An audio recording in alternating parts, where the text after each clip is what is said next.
In the land of grills, welcome back, folks. We're doing a modification today to the Weber Smokey Joe. This is one of the smallest Webers that they make. This is going to supersize it and allow you to hang ribs in it. Can you imagine that on the Weber Smokey Joe, hanging ribs?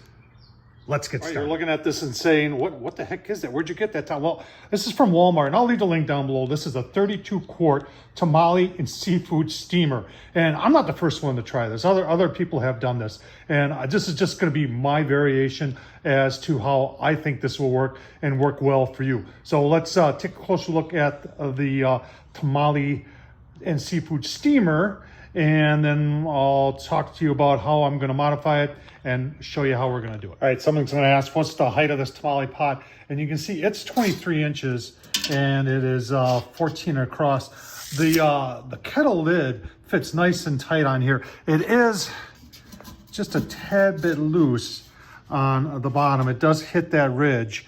I'm thinking about putting some high temp gasket on the bottom just to make this a little bit more of a snug of a fit. Now, people have done this differently, many different variations on this. Some people just drill holes in the bottom of this. Some people will cut like it into quarters and leave some aluminum in there. I'm really contemplating cutting out maybe an inch in and cutting a whole circle out of there, and then using the steamer part of it, this part of it, as like a diffuser plate. And it is aluminum, so hang on, I'll show you my thoughts. So I've got this 6-inch stone, and the nice thing about this is that it'll block the majority of the heat, and I'll install it like this, and then it'll sit down there on that ledge.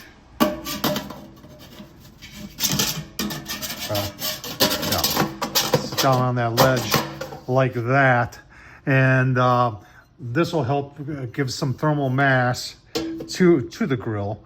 And I know it's going to cut down on the when we're down to 9 inches now, but my intentions were never to do like a whole rack of ribs. It'd be like to do, my intentions are to do like 2 half racks of ribs on here. And I think I'm going to hang them from the lid and put 4 eye hooks into that stainless steel, and then we can hang them from the lid. I think that would work really cool for this setup. All right, put the high temp gasket on there. I just wanted to make sure that that was gonna work. And you can see it works. So very nice. People are gonna ask about the table too. This is a Weber table, and I don't know why they stopped making this. It's been a couple years since they made it, but it holds the Smokey Joe, the Jumbo Joe, and the Weber Go Anywhere. And what's cool about it is this arm here, and it locks them in. And I don't know, and the legs come off and store underneath. Cool table, but they don't make it anymore. All right, just drilled a hole through that ceramic. That's a 6-inch ceramic. Use the masonry bit. Do not use it on hammer drill or you might break it. So just take it easy and you'll drill right through it. I got stone mounted on there, stainless steel, and then put a wing nut on the bottom. It's gonna go like this. That way, if I ever need to take it off for cleaning purposes, I can take it off. And that's what it looks like when it's in there. Now let's cut out the bottom. All right, down in the shop, I'm gonna cut out the bottom. Got a circle on there, leaving the lip on for strength. Got a clamp down there. Got a metal / aluminum cutting blade in the cordless jigsaw. And I started cutting, cuts just fine. So you don't need to watch that. I'll cut that out, then I'm gonna have to break those edges and make sure that can't get any burrs from them. Well, it ain't pretty, but it's done. Blade, I should have used a different blade. It cut really aggressive.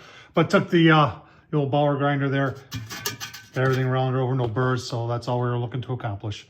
Let's get it back on there, take a look at it, and then start talking about the rest of it. That's what it looks like. Let's put the diffuser in there. All right, next step is let's talk about how we're gonna hang some ribs in here. And my thought is to hang them from the underside and put a couple sets of hooks in here, and that way you could just drop it in like that, and then pull it out like that. I'm gonna ponder that for a little bit. I think that's what we're gonna try though. Talk about the grill grates too. You could put some bolts in there, stainless steel, like 3 of them, to and this fits tight. It fits in there, but it fits really tight. I just had it in there. Yeah, gotta go down. See what I'm saying? if you do it, it's going to be, well, it's going to be a pain in the butt. All right, I flip the stone around, which buys me another 3/4 of an inch. So I don't know, I should have done that in the first place.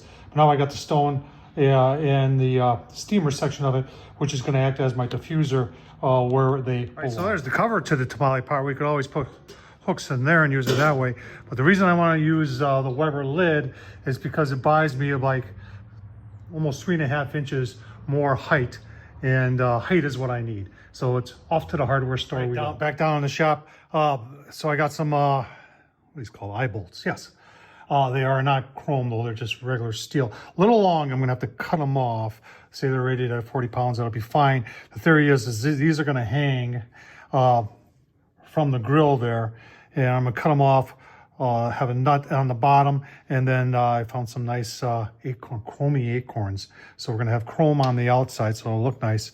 And the theory is that these are the hooks I'm gonna use. These are stainless steel S hooks. These came from with another grill for hanging, just for this purpose, hanging ribs. And then it'll go in just like that. Be able to hang our ribs, and they'll hang from the lid itself. Let's show you how we're gonna do that. All right, so here's the setup. I got a piece of wood. It is 2 inches this way. That's all you need to do. I have lined up on these 2 marks here on the handle so I know it's centered. And then I went a 1/2 inch from the daisy wheel. And I'm gonna make marks on my painter's tape right there.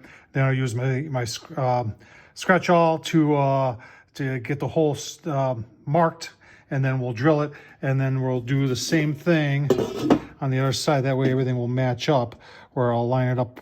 See where I'm lining it up? Right there and right there, and then right there and right there with some painter's tape. And that's where we're gonna drill our 4 holes. Easy peasy. Just using my spring-loaded center punch here.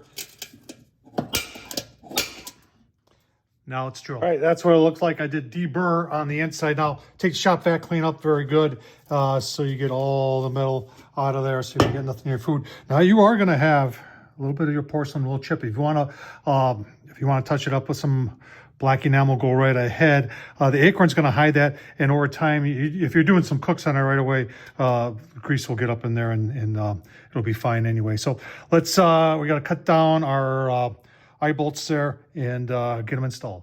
All right, I'm just cutting them down so we have just about 1/2 inch of thread showing. All right, and here's what it looks like on the inside, and this is what it looks like on the outside.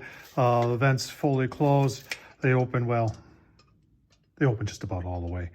But other than that, tell you what, let's go fire it up and just see how well it does at temps. We're gonna spray a little cooking oil on the inside of that aluminum just to season it up. Probably just do 10 briquettes just to get a feel for how tight it is and how well potentially it could work. Let's go fire it up. All right, 11 briquettes, B&B got on there. Just got to fire it up, give it a minute or two, put the whole assembly together, and see how it does. All right, smoke's rolling. It says 100 degrees here on the lid. Really don't see any leaks. So far, so good. Give you another look-see. Probably throttle back. I'll leave the bottom vent wide open and I'll control temps up here, but I'm gonna let it go a little bit longer yet and get it up to about maybe 200 there. All right, 30 minutes into it, you can see we're running right around 150. I think it's doing pretty decent here. We're gonna let it go for a little bit. That's, like I said, only 11 briquettes in there. Still got some smoke coming out of there. Everything seems to be working just right. Hope you like this. Next, and I'm not gonna do ribs today. I wanna do the burn-in today. And then next time you see this, we're gonna be hanging some ribs from those hooks. See how well that does. Tom Horsman, YouTube, thumbs up, leave a comment. And as always, appreciate you watching, folks.